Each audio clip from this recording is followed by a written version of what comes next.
तो दोस्तों पहले जब भी भारत की तरफ से कोई बड़े हथियार खरीदा जाता था या फिर कोई बड़े हथियार का परीक्षण किया जाता था तब इसे लेके काफी अधिक चर्चा भारत और भारत के बाहर भी होता था। पर दोस्तों अब भारत की तरफ से अगर कोई छोटे मोटे हथियारों को भी परचेस किया जाए जिसका चर्चा भारत के अंदर भारतीय मीडिया हाउसेज में भी अगर ना हो तब भी दोस्तों इसका चर्चा विदेशी मीडिया में तो अवश्य होगा। और ऐसे कैसे हो सकता है कि भारत की तरफ से 130 ड्रोन खरीदने को लेके डील किया गया हो और उसका चर्चा विदेशी मीडिया में ना हो। दोस्तों हाल ही में मैं आप लोगों को एक वीडियो के माध्यम से बताया था कि किस तरीके से भारत के द्वारा MQ-9 और तापस जैसे ड्रोनों को परचेस करने के बाद अब 130 की संख्या में ड्रोनों को आर्मी की जरूरतों के लिए खरीदा जा रहा है और वो भी स्वदेशी कंपनी की तरफ से निर्माण किया हुआ ड्रोन। तो दोस्तों अब ये खबर सीधा सीधा विदेशी मीडिया में पहुंच चुका है और विदेशी मीडिया में इसे काफी अधिक हाईलाइट किया गया। दोस्तों अपने स्वभाव के स्वरूप यूके के जेन्स मीडिया हाउस की तरफ से भारत के इस डील को भी अपने आर्टिकल में जगह दिया गया और दोस्तों खाली जगह नहीं बल्कि इस डील को लेके काफी बढ़ चढ़ के चर्चा भी किया गया। दोस्तों जेन्स मीडिया हाउस के एक हाल ही के आर्टिकल में इस मेगा डील का जिक्र करते हुए बताया गया है कि इंडियन आर्मी की तरफ से 130 ट्रेथर्ड अनमैन एरियल व्हीकलों को परचेस किया गया है। इवन दोस्तों इस खबर में एक छोटे डील का भी जिक्र किया गया जो शायद भारत के किसी मीडिया में कहीं पे भी चर्चा नहीं हुआ।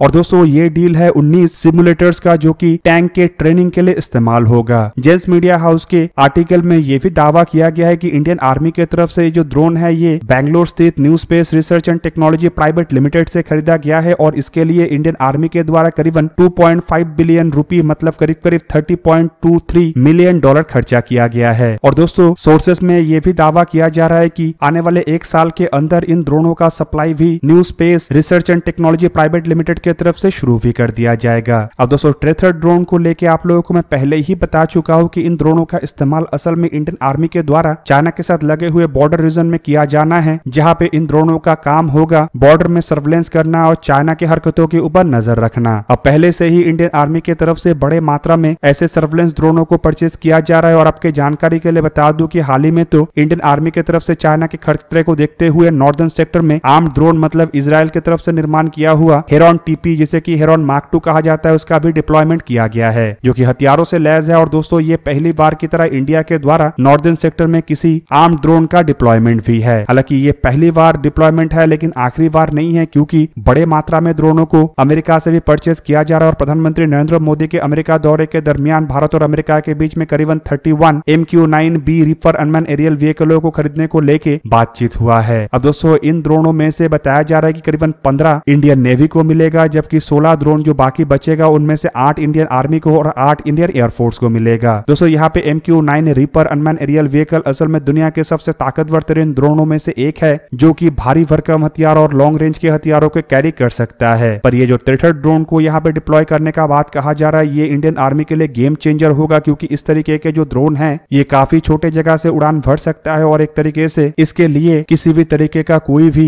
रनवे का जरूरत नहीं पड़ता है। और दोस्तों ये सर्वेलेंस के लिए बहुत ही परफेक्ट सोल्यूशन है क्योंकि बॉर्डर में तैनात जो फॉरवर्ड ट्रूप्स है वही इन ड्रोनों को इस्तेमाल कर सकेगा और इन ड्रोनों को लॉन्च करने के लिए या ड्रोनों को रिकवर करने के लिए कोई स्पेशल इंफ्रास्ट्रक्चर का भी जरूरत नहीं होगा। कुल मिलाकर इन सभी चीजों को देखते हुए इंडियन आर्मी की तरफ से खरीदे गए ये ट्रेथर ड्रोन के डील को एक मेगा और महत्वपूर्ण डील के रूप में देखा जा रहा है जो कि आने वाले समय में केवल मात्र बॉर्डर सर्वेलेंस के ही काम में नहीं आएगा बल्कि एक तरीके से आप कह सकते हैं कि चाइना की तरफ से अगर कोई हरकत करने का कोशिश किया जाता है तो ये ड्रोन पहले से ही फॉरवर्ड ट्रूप्स को जानकारी दे देगा जिसके बलबूते पे इंडियन आर्मी चाइना के ऐसे किसी भी तरीके के मंसूबे को ध्वस्त कर सकेगा। दूसरी तरफ दोस्तों ये जो ड्रोन का डील है ये असल में इंडिजीनियस ड्रोन का डील है और इसे भारत के कंपनी की तरफ से ही संपूर्ण रूप से निर्माण किया जा रहा है जो कि एक तरीके से भारत के जो आत्मनिर्भर भारत के संकल्प है उसे भी मजबूत कर रहा है। और दोस्तों शायद ये जो ड्रोन का डील है ये कभी वेस्टर्न मीडिया के आर्टिकल का हिस्सा नहीं बनता अगर ये स्वदेशी ड्रोन ना होता। एक तरीके से दोस्तों मेरा मानना यह है कि हाल फिलहाल में वेस्टर्न मीडिया में भारत के हथियारों के डील को लेके इतना अधिक चर्चा होने के पीछे सबसे बड़ा कारण आत्मनिर्भर भारत का संकल्प और स्वदेशीकरण के तहत स्वदेशी हथियारों को खरीदना। और दोस्तों इस बार भी जो हथियारों को खरीदा गया वो कोई ना कोई विदेशी कंपनी के पेट मार के ही खरीदा गया और इस कारणों की वजह से विदेशी मीडिया में इन ड्रोनों के डील को लेके इतना अधिक चर्चा हो रहा है। दोस्तों आप लोगों को क्या लगता है कि भारत की तरफ से अगर इसी तरीके से स्वदेशी हथियारों को लगातार परचेस किया जाता है तो क्या विदेशी मीडिया का ये जो कुंठा है ये साफ साफ खुल के आगे आ जाएगा या फिर विदेशी मीडिया इसी तरीके से ही अपने आर्टिकलों के आड़ में ही अपने इन कुंठा का प्रदर्शन ही करता रहेगा? दोस्तों कमेंट करके अपने राय अवश्य दीजिए। दोस्तों आज की इस वीडियो को यही पे ही करते समाप्त। किसी और एक दिन किसी और एक वीडियो में मिलेंगे, तब तक के लिए जय हिंद, वंदे मातरम।